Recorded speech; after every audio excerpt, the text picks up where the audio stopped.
Welcome to the second episode of What's Self-Love Got to Do with It. And in this series, I am intending to present new ways to think about self-love, tools to do it, and ways for you to learn how, where, and why you can do it. Good morning. So today's topic is via a prompt I received in my DMs, and a friend asked had I presented on loneliness yet, and I had not. And so that's what I'm going to talk about today. But I'm going to take it a little bit bigger and broader because I think that I titled this one Heavy, Lonely, and Other Heavy Thoughts and Feels, or something like that. And I'm going to teach you how language can play a role in making you miserable unnecessarily. Good morning, everybody. I'm also going to give my grandma a shout out for mailing me this cute shirt that says, "Happiness blooms within you. Love yourself." Isn't that cute? Bye. Okay, so today I'm talking about loneliness, where you might think or feel that you're lonely, and other heavy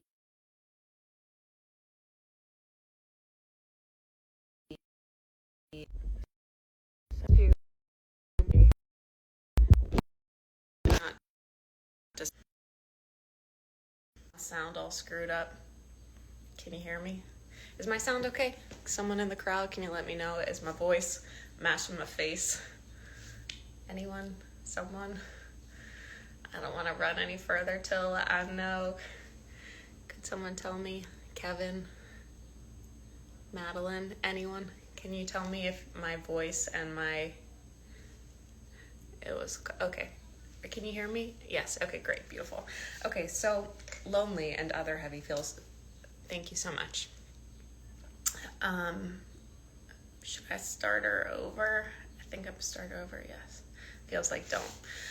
Okay, so what is wild about the mind is that when it uses language to create your personal experience, there are bounds to the language that are essentially invisible to you, the user.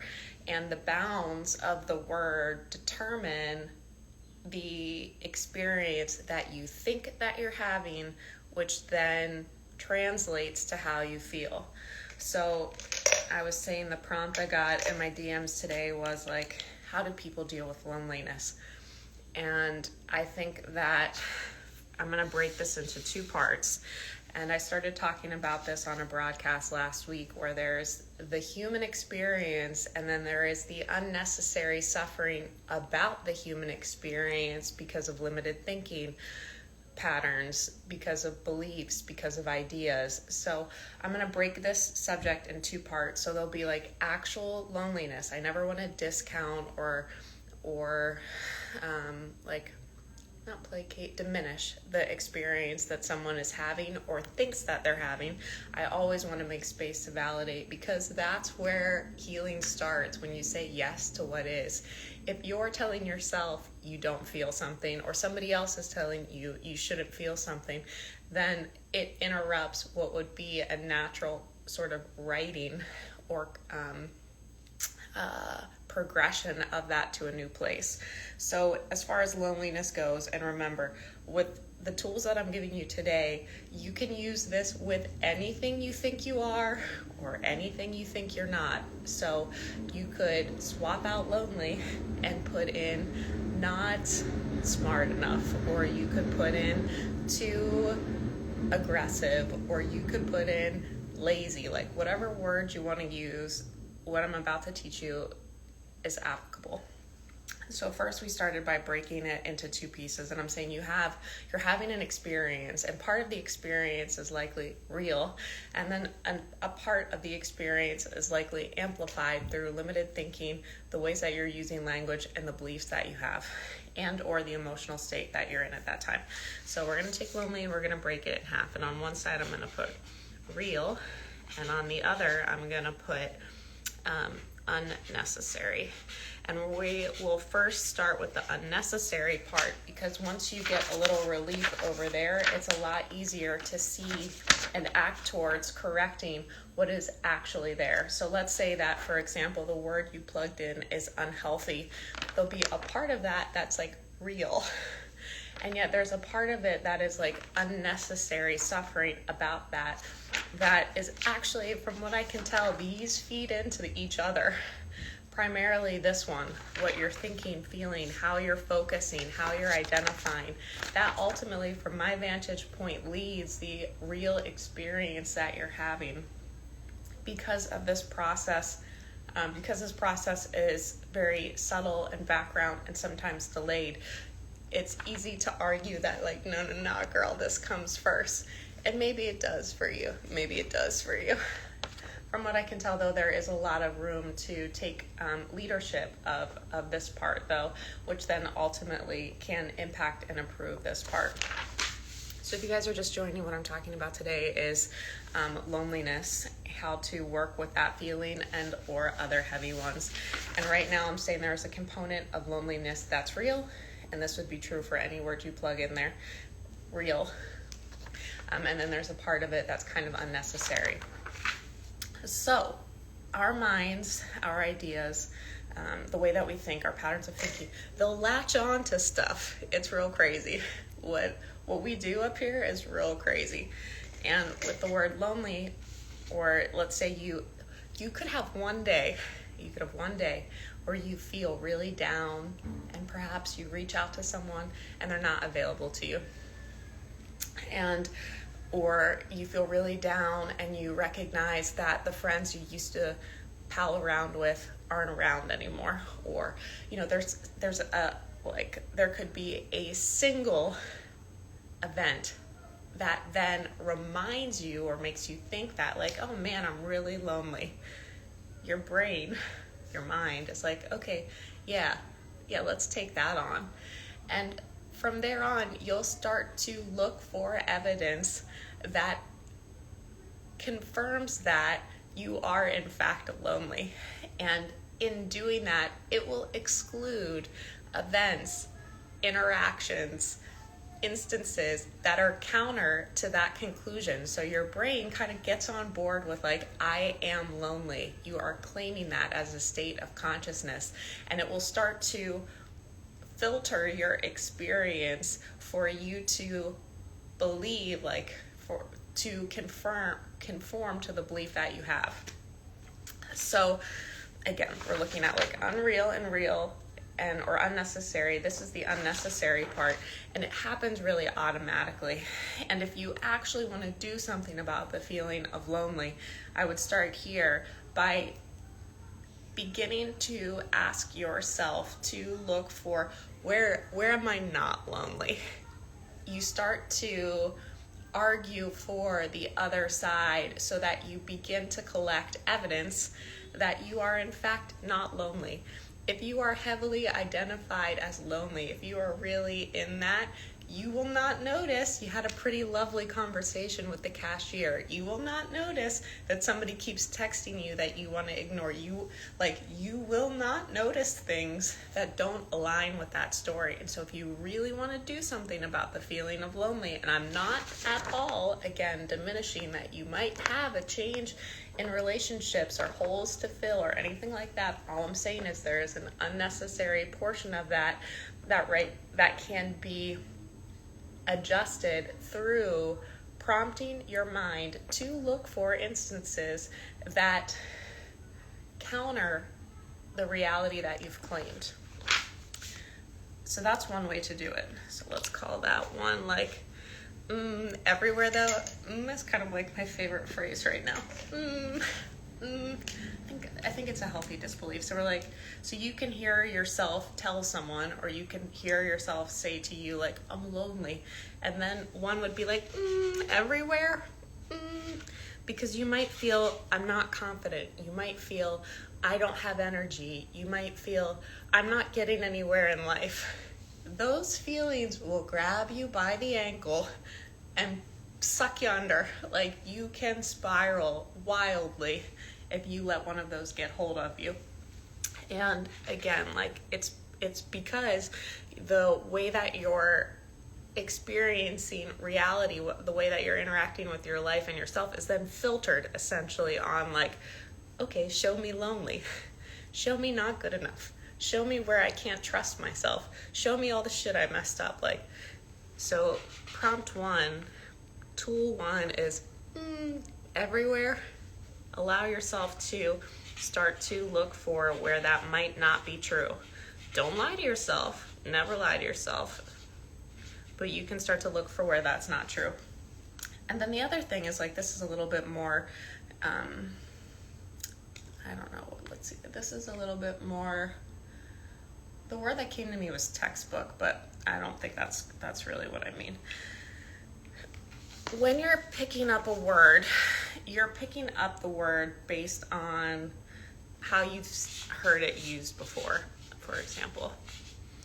And I don't know who this is for, but this is what's coming in. Healthy. This word, and you might have heard me say before, I think about words and concepts as suitcases. You really don't pack your own suitcase. It's kind of packed for you at first. And so your healthy concept, your word healthy, when you use healthy, you're actually dragging this huge ass suitcase with you that has everything that the media put in it, all the stuff your grandma was sensitive about. Like, it's a fat ass suitcase. And let's say that you think that you're not healthy, and you get out this suitcase and you're like, duh, like, see, I'm not. Yo, this might not be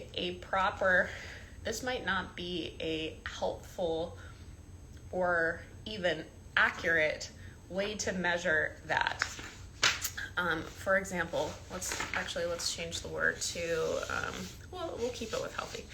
So you might not include your healthy communication style. You might not include your healthy drive. You might not include your inclination to go outside every day or two. Like, there are things you likely do that are healthy, but because they aren't in the pre-packed suitcase, you're not counting them, and as a result, you think you're not. And then, because you think you're not, you claim that as a state of consciousness. I am not healthy. You act that way. You confirm it. You're this like computer system. It's real silly, and it just wants to be consistent with what you believe. That's kind of its operating software. And so, if you have, again, hit an event or a series event, and you decide that you want to claim, I am not this, I am not healthy, I am lonely. What you are not. There are things that will exist outside of the way of the word as you've been taught it that are actually it. For example, let's pick another word. Does anybody have a word they want to use? I'm hard, awkward, and difficult to love. And okay, thank you, Randy. So let's see. We'll say I'll put the suitcase to say love. In many ways, you would have been taught what this looks like, should be like, what it is, how it's exchanged, how it's cultivated, etc. And it's probably like kept around people. You know, what about the people around me? There are so many forms of love. God's love, the way your body loves you. Like, there are different places and ways that this can show up in your life. And it could be, through love of growth, love of development, love of contribution, love of challenge. Like, there is love in your life, but if you are using it the way that you have been trained to use it, then you will exclude those and hold on to that phrase that you gave me. And again, look for and select people that will help you think and feel that way. It's nuts when you start to adjust what's in some of these suitcases and adjust how you're viewing the world. What you see really changes. I'm having kind of like a lot of growth, a lot of change around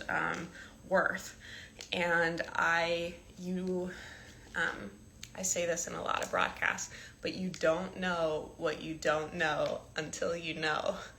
And with awareness, we're pretty much sure, like, I'm aware of this room, and I think, like, I see it. And then the light goes on a little bit brighter, and I see things I didn't see before, even though I've been here this whole time. And that's kind of what awareness is. Like, it brightens and you see things in greater clarity, and you think, because you see everything that is, you see clearly, and you do, to the level of awareness that you have at that moment. And I put the same expectation I have on myself on people. Expectations I have for myself on people. I think it might be interesting to explore the value of uniqueness and individuality and leadership, and how are those skills and differences that you have in yourself valuable in a mix of people that don't have them. And so there, in some ways, is a level of claiming the differentness where you aren't focused in a way that points where it isn't, but rather shows where it can go. I do find that now, and I think I've said this in other broadcasts as well, it's like, I said it on my other channel, if you feel like you're called to help New Earth right now, and to me, New Earth is a society or culture or expression of humanity that allows for us to all be here together and to consider using resources in a sustainable way and supporting it. Like, if you feel called, like, if you got skills right now and you're sensitive to the human condition, you're probably supposed to help. And helping doesn't have to be like what I'm doing, or I'm directly talking to the human heart. Helping could be anything. It can be anything. It's not what you do, but how you do it, how you're showing up. And how you're showing up, to me, like, New Earth is really an expression of self-love. So, turning all of that in, where can you appreciate that you feel that you're holding people to expectations they can't hit? Can you love yourself for that? Can you love yourself for having things that don't work for you? All right, let me try to wrap this up. Morning, everybody. Anybody have any questions on this topic? So today, someone had asked me to present about loneliness, and I started by saying, like, the way that what I'm going to talk about today, the tools I'll give you can be used for any, thanks, my grandma sent it, can be used for any trait, any feeling you're claiming that doesn't work for you.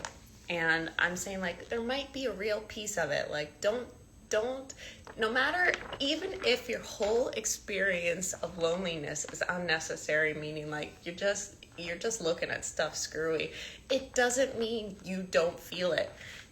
Please, please, please, please, please. Always start with validating your personal experience, how you feel and how you think.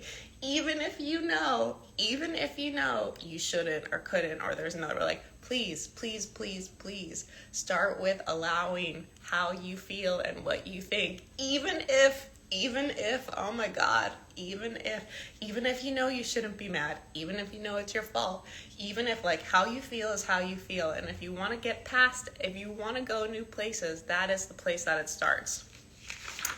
So I was saying, with loneliness, there's a part of it that might be real, and then there's a part of it that's unnecessary. And the unnecessary part is the way that you're using language and patterns of thinking, or the way that beliefs are operating that amplify that experience. And if you can start to make some change over here, then you might gather energy or inspiration to do something over here. This is where you have wiggle room. This is where nothing has to change for you to start to feel better. So the first thing I said was, hey, look, when you claim a state of consciousness, when you identify as a certain way, your, mind is like, cool, will help you believe that. And you'll start to filter your experience to confirm what you're claiming. And so if you confirm that you're lonely, your mind will exclude. It is crazy. You would not believe the flexibility of perception until you start to pay attention to it. And what you exclude from your reality and what you include it's all downstream, mostly downstream from what you're claiming. And so if you're claiming loneliness, you will see a world where you're lonely. You will not remember the phone call you got yesterday. You will not think about it's crazy. So the first thing I suggest doing, because I guess I'm into this phrase right now, is just when you hear yourself claim something that doesn't serve you, you ask is that everywhere? And you let yourself start to look for where do I exercise? Where aren't I lazy? Where do I have progress? How do I know I've grown? Look for the other side, argue the other side. And then the other part, the other tool I gave you today is recognizing that the words that you use are highly, highly curated. And that means that you will have an experience based on the word that you're using that actually changes the experience that you have because of how the word has been organized in your mind. And I use healthy, and I think about words as suitcases. So when you think, am I healthy? You are using what you have about that word here, and you might not think to include, well, it's healthy that I have a sense of curiosity. It's healthy that I am always open to grow. It's healthy that I sat in the sun today. There will be things that you do that are healthy, that are natural, but because they aren't included in the suitcase, the way that you're using the word, you will not you won't count them. And because you're not counting them, then you're saying, I'm not this, I'm not this, I'm not this. I can't tell you how many clients I have who show up and they're like, I'm not confident, I'm not confident. When in other areas of their life where they haven't been taught what confidence is, they act so confidently. And yet, because they're claiming the suitcase, I'm not confident in a certain area of their life, they're behaving that way, even though they're not that. So that concludes my presentation for today. Individuality is important, something to look forward to. Being numb to trusting makes relationships harder. I would think that it would. And I guess going from the inside out, I would ask, where do you not trust yourself? Where can you develop a greater trust with yourself? Where do you not trust life? So trusting other people to me is down from those other pieces. And that's an area I had a lot to work on myself. And it's not, there is an element of reconciling the lack of control you actually have in the human experience. There are very convincing illusions of control, and then there's what is. And I think that when you come to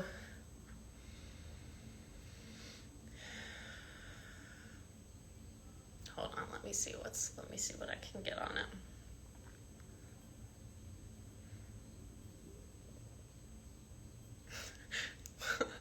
What I heard was trusting yourself isn't a joke. And that might be interesting. You're welcome. Thanks for coming. That might be interesting. Where are you? And that will kind of tie in with the language idea. Where are you not taking your ability to trust yourself seriously? And then that then impacts how you're showing up other places. Oh, that's so great. I'm happy to hear that, Kevin. When you don't trust yourself to get trusting right. Yes, exactly. You are before trusting other people. And so coming to trust yourself allows for you then to take the steps to trust others or not. There's a component of discernment, and there can be a whole belief kit that needs to come with that for it to be actionable, which means you need to trust that if you say no to someone, there won't be a backlash. It might look like a belief around abundance. If you say no to the something that doesn't feel good, there'll be something else. You know, there's a whole like package of beliefs generally that goes with a new action, new behavior, or coming all straight down from like the, again, I am consciousness, where you recognize that all beliefs are of equal unreality. When I open up, it backfires because it's hard to describe.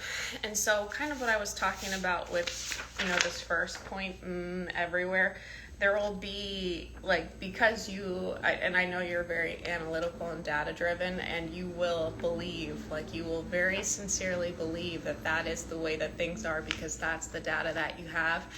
And it seems like data belief, or I'm sorry, yeah, it seems like it goes data belief, duh, like why wouldn't I think this? See?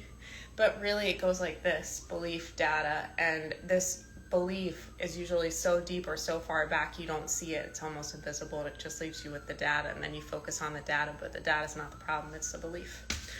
All right, thanks so much for everybody coming, love ya.